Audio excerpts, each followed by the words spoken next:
నమస్కారం NSTV news కి స్వాగతం. నా పేరు సంధ్య. ముందుగా వార్తల్లోని ముఖ్యాంశాలు. కాకినాడ రూరల్ మండలం సర్పవరంలో ప్రమాదభరితంగా Bhagyanagar gas pipe line.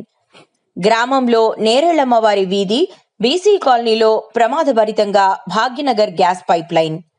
Drainage తవ్వే కాంట్రాక్టర్ సరైన నియమాలు పాటించకుండా డ్రైనేజీ తవ్వించడం వల్ల ప్రమాదభరితంగా మారనున్న Bhagyanagar gas pipe line. Bhagyanagar gas pipe line వారు మరియు పంచాయతీ అధికారుల సమన్వయ లోపం, పంచాయతీ రోడ్డు బద్దలు కొడుతున్న డ్రైనేజీ కాంట్రాక్టర్.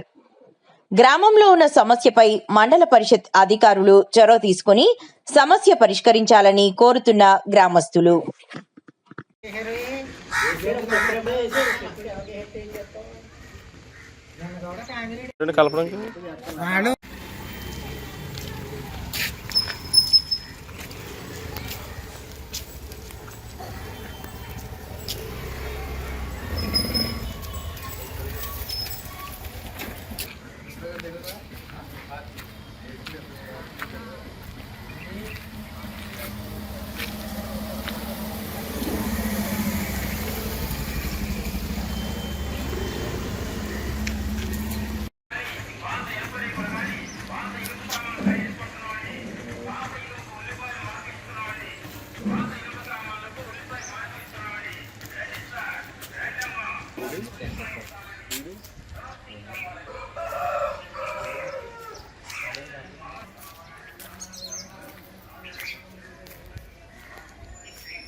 మేము మీడియా అందుకని సరే దానికి